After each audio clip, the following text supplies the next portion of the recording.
She once told me, if I ever become famous, I'll take you with me. I believed her. I built her. And when she finally got the fame she craved, she left me in the shadows like I was never there. I wasn't bitter at first. I thought maybe she needed space. That maybe success changed her surroundings, not her soul. But I was wrong. She changed. One night, I watched her walk down a red carpet, fingers intertwined with the man she once called a nobody. The cameras flashed. Her laugh echoed. I stared at the screen, paralyzed. It wasn't just betrayal, it was public humiliation. The girl I stayed up late rehearsing lines with, sacrificing jobs to pay for her acting classes, pretending I was fine eating cup noodles so she could audition with a full stomach. She tossed me away like an old rehearsal script. No goodbye. No explanation. Just disappeared into fame like I never existed. I moved cities. Changed my number. Started over from nothing, again. Then, a year later, I got a job offer I couldn't refuse. Great pay. New department. Creative control. I took it. Needed the change. But on my first day, I walked into the boardroom and froze. There she was.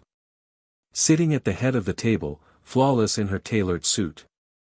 Eyes wide the second she saw me. She wasn't expecting me. And I sure as hell wasn't expecting her. She stood slowly.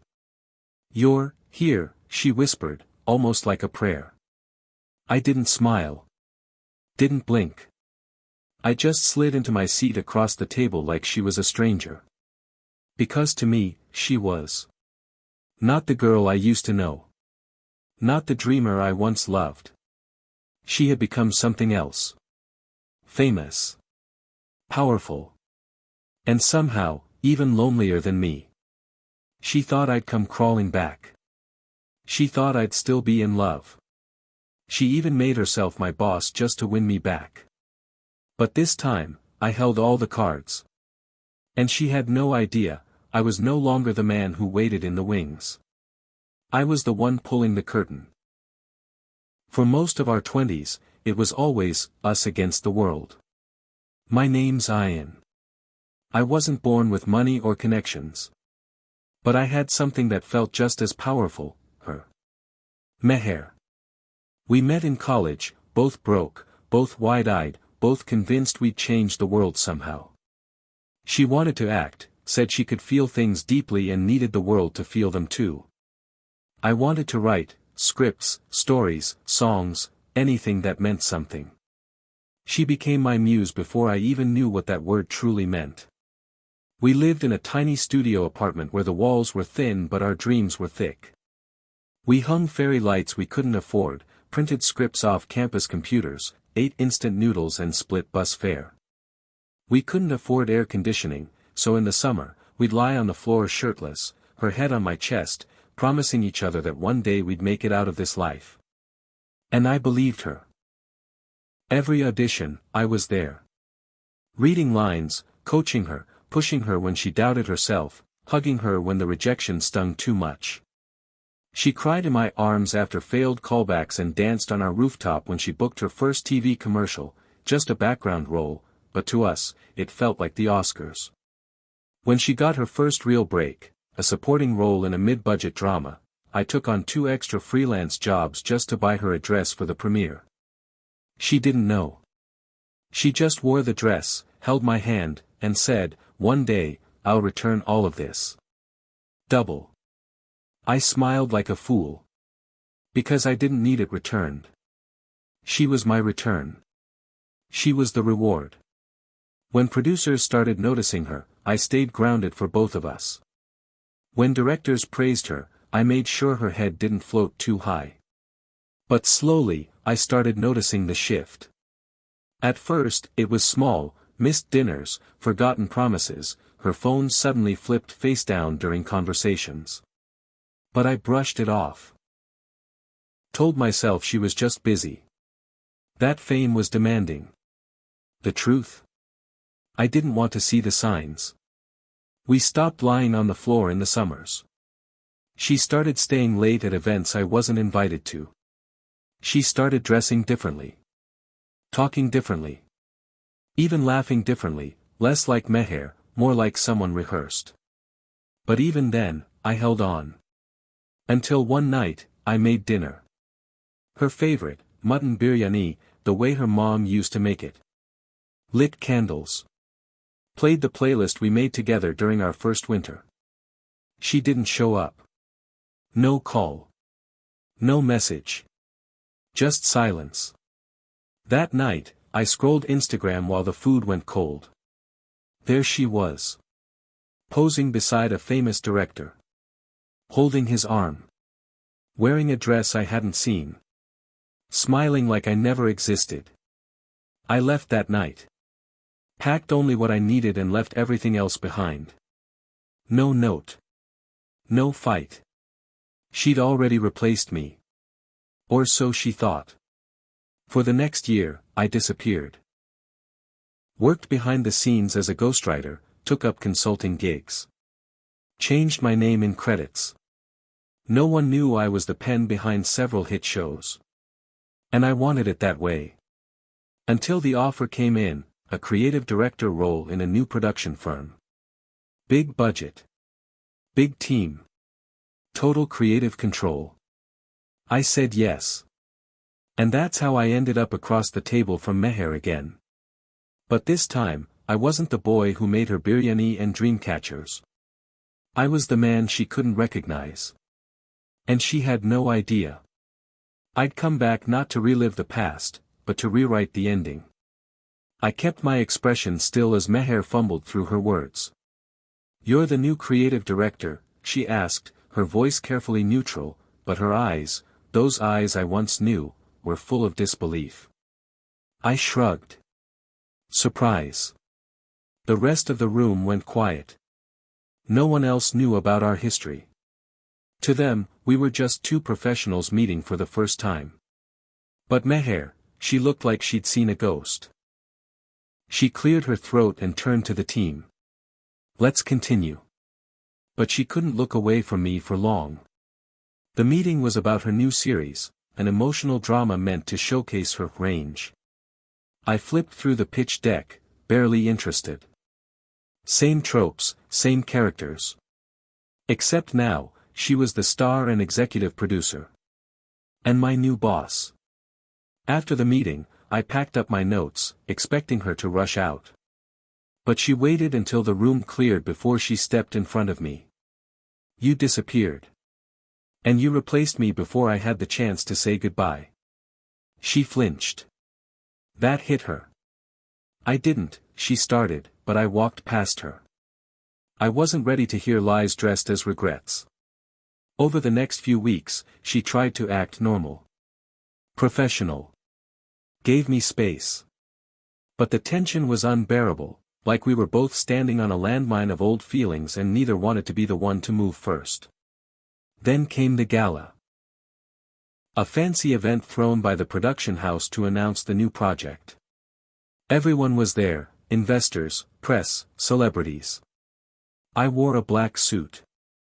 Clean. Sharp. I hadn't worn a tie in years. The compliments came in from all directions. Even Meher couldn't help staring. "You look different," she said, her eyes scanning me like she was seeing me for the first time. "That's because I am." We stood under the golden lights, champagne flutes in hand, surrounded by chatter and fake laughter. She leaned in. "I didn't leave you," she whispered. I gave a humorless smile. "Then what would you call it?" Her lips parted, but someone called her name, and just like that, she was swept away again. A week later, we were deep in script revisions when it happened. I came in early. Coffee in one hand, laptop bag in the other. The door to Meher's office was slightly open.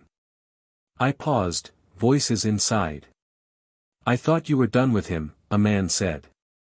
I recognized the voice. Ruin Khan.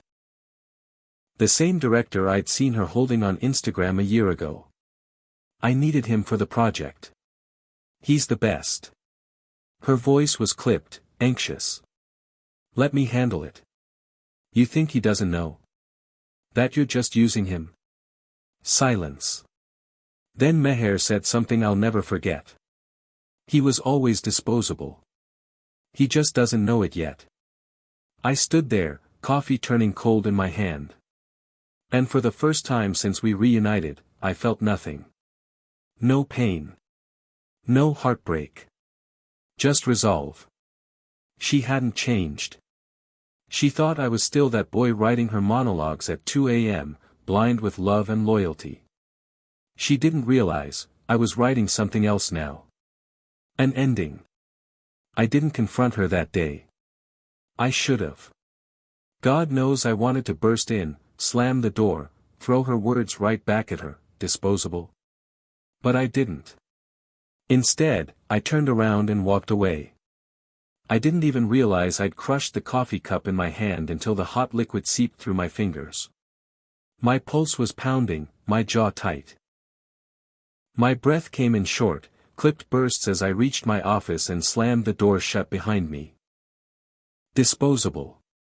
The word echoed in my head like a curse. Like a label burned onto my chest. I stared at the script notes on my laptop, the ones I had stayed up editing all week, polishing every scene to perfection, making her look good. And suddenly, it all felt like a joke. Was I really doing this again?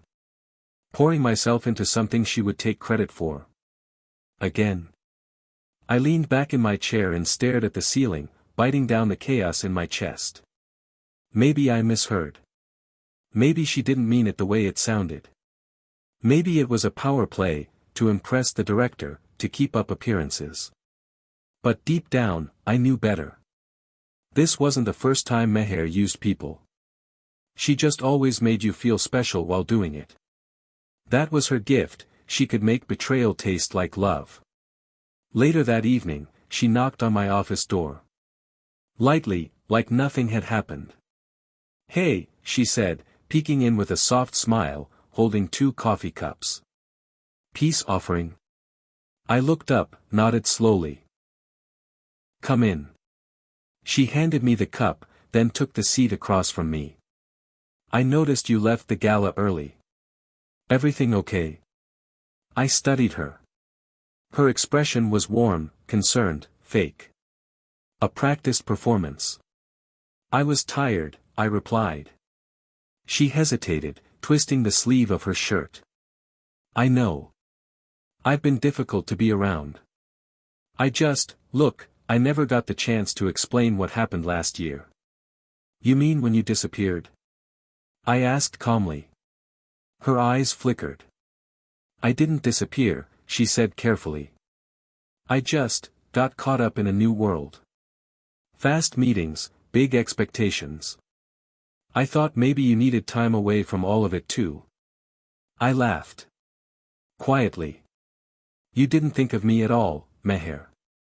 That's not true, she said quickly. I was thinking about you every day. Is that what you told Ruin too? I asked, voice sharp now. She froze. Her eyes widened. You heard that? I leaned forward, locking eyes with her. You said I was disposable. Her mouth parted, but no sound came. And for a moment, I saw the mask crack. The starlet's face crumbling into something raw, something real. I didn't mean it, she whispered. That wasn't. I was trying to keep him from backing out. He didn't want you involved, said I was being sentimental. I panicked. I laughed again, but this time it was bitter. So, to prove you weren't sentimental, you threw me under the bus. Her eyes welled up. You don't understand what it's like, Ayan. The pressure. The judgment. Everyone thinks I got here because of you. They say I was your project. That I'm nothing without you. And is that why you left? I asked coldly. To prove you could shine without the man who lit the fire in the first place. She looked away, ashamed. I should have felt vindicated. I should have felt powerful. But instead, I just felt tired. So many nights I spent building her confidence, her image, her dream, and now all I wanted was distance. "I'll finish the project," I said flatly. "But after that, we go separate ways." Her voice broke. "Is that really what you want?" I stood. Walked to the door. Opened it. "It's what you already chose, Meher." She walked out slowly, like her knees didn't want to move, like part of her still thought she could reverse time if she looked sad enough. But I wasn't falling for the performance anymore. That night, I sat at home and opened an old folder, scripts I wrote for myself, dreams I'd shelved to help her reach hers. And for the first time in years, I opened a blank page. Not for her. For me. Just when I thought it was over, just when I'd drawn the line between Meher and me, she crossed it again.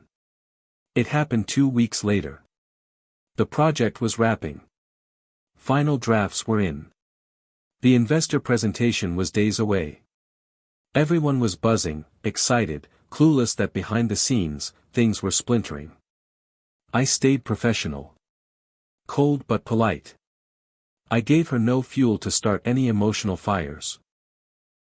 She, on the other hand, kept trying to warm the ice. Coffee deliveries. Random compliments. Long stares during meetings that I refused to return. She thought I was softening. But I was counting days until I could finally walk away from everything we ever were. Then came the second punch to the gut. I was in the office late, printing final contracts for distribution. The printer jammed, so I walked to the server room to grab the master files directly. That's when I saw her. Meher. In the glass-walled conference room. Lights dimmed. Sitting across from a man in a suit. Ruin. I couldn't hear them. But I could see her body language, tense, desperate. She was pushing a folder toward him. He slid it back, shaking his head. She looked, panicked. Curiosity tugged at me. So I waited until they left. After the lights went off, I slipped into the room. The folder was still there. I opened it. And my blood ran cold. Inside were legal transfer documents. She was transferring all creative rights of the show, scripts, vision, future seasons, to herself. Backdated. As if I had agreed to it months ago. My name, typed out, forged. It was subtle. Almost brilliant. Had I not seen it with my own eyes, I would have walked away from this job, never realizing she stole everything I'd built. All the late-night edits, the breakthrough scenes, the core plot, it was mine. All of it. And she was planning to take it. Claim it. Brand it under her new, production label. Meher Shah Studios. Suddenly, the fake kindness made sense. The apologies. The coffee. I didn't mean it. She didn't want me back. She wanted my work. My silence. My signature, without needing me to sign. I took photos of the documents. Every page. Every forged signature. Then I took the original script drafts from my locked drawer, the ones with timestamps, metadata, original notes in my handwriting. She had underestimated me again. But what hit hardest wasn't the theft. It was the realization that I had once loved this person so deeply, and now, she wouldn't even flinch stabbing me twice. I walked outside and saw her sitting in the garden behind the studio, sipping wine like nothing had happened. I didn't approach her. Not yet. I was done being emotional. This time, I'd be strategic. Because she wanted a spotlight. Fine. I'd give her one. But not the kind she expected. The investor pitch day arrived like a thunderstorm, sharp suits, media buzz, the entire building electrified with tension and champagne breath. Meher floated through it all like a queen, flawless in her ivory power suit, every hair in place, smile sharp enough to cut diamonds. She even greeted me with a soft, "Looking forward to hearing your speech, like we were just creative partners and not a ticking time bomb waiting to explode. I smiled back.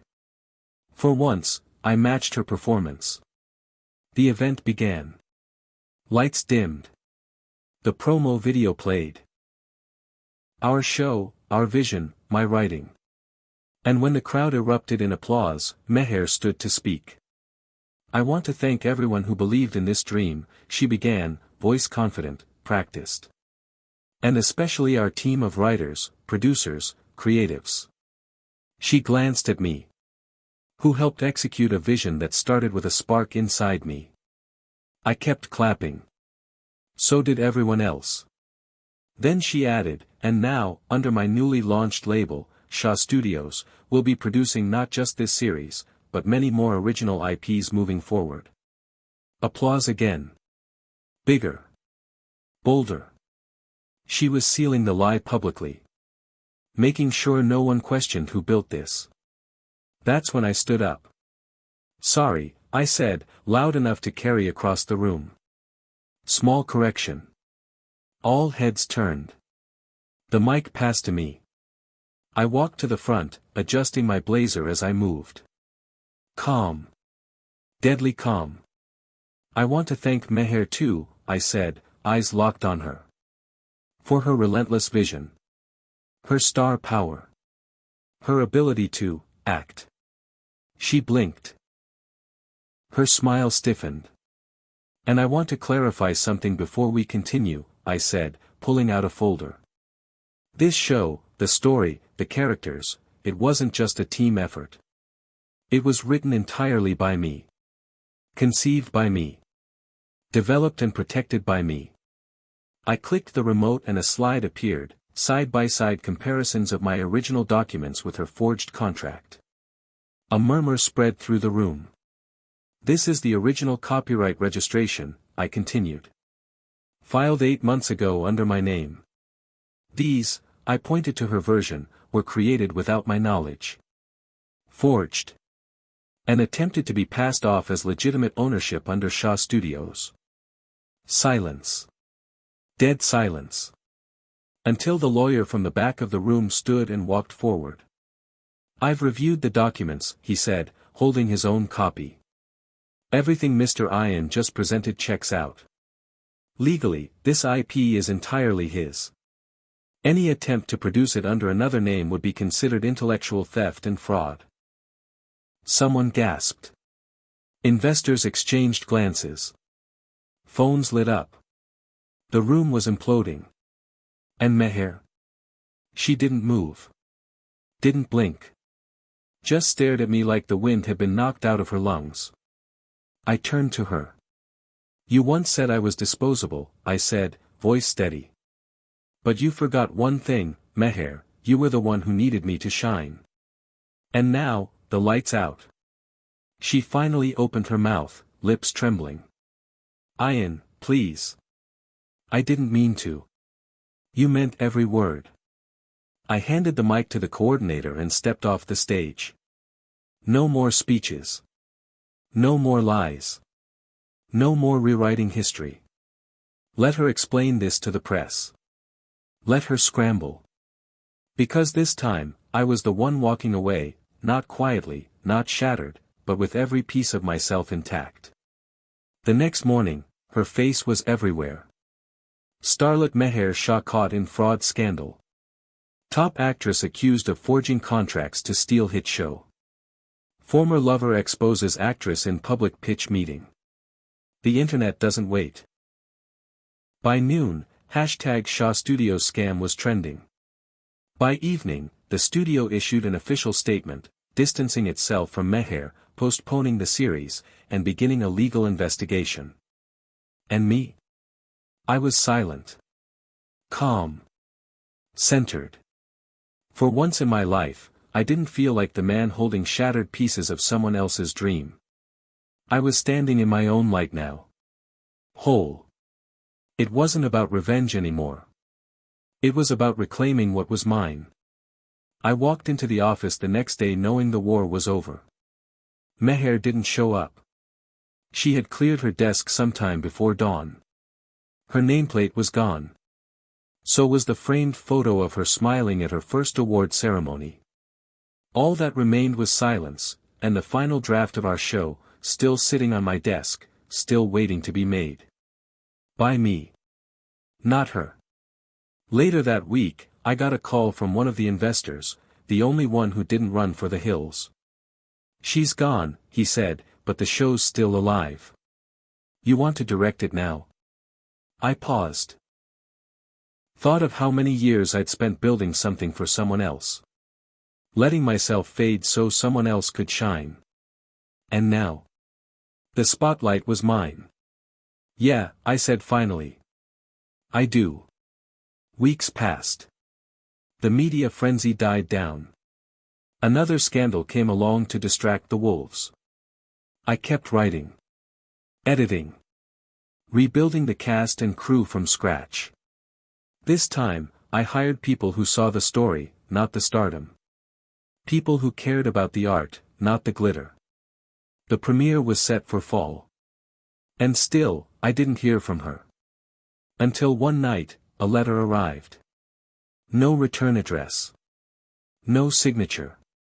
But I recognized the handwriting. Meher.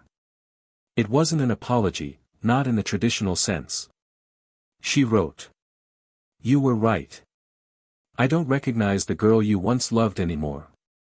I think I lost her the moment I started chasing the cameras instead of your eyes. I didn't just betray you, Ayan. I betrayed myself. You were never disposable. I was just terrified you'd outgrow me first." I folded the letter, slid it into a drawer, and let it sit there, unanswered. Some stories don't need sequels. Some wounds only close when you stop picking at them. On the night of the premiere, the theater was packed. Not with influencers or starlets. But with people who mattered, writers, directors, struggling artists, people who still believed in the magic of storytelling. I stood at the back as the screen lit up. Created by Ayan Raza. Not ghostwritten. Not hidden. Not borrowed. Mine. As the first scene played, one I wrote in a dimly lit apartment years ago, with Meher asleep beside me, I smiled. Not because I missed her. But because I no longer did. She had her chance to choose us. She chose the world instead. And I finally chose myself. Some people think love means sacrifice. Giving, bending, breaking, until there's nothing left of you. But that's not love. That's erasure. Real love holds you up. It doesn't push you into the dark while it soaks up the light. Meher was my fire once. But I forgot, I was the one holding the match. And now? Now I burn for no one but myself.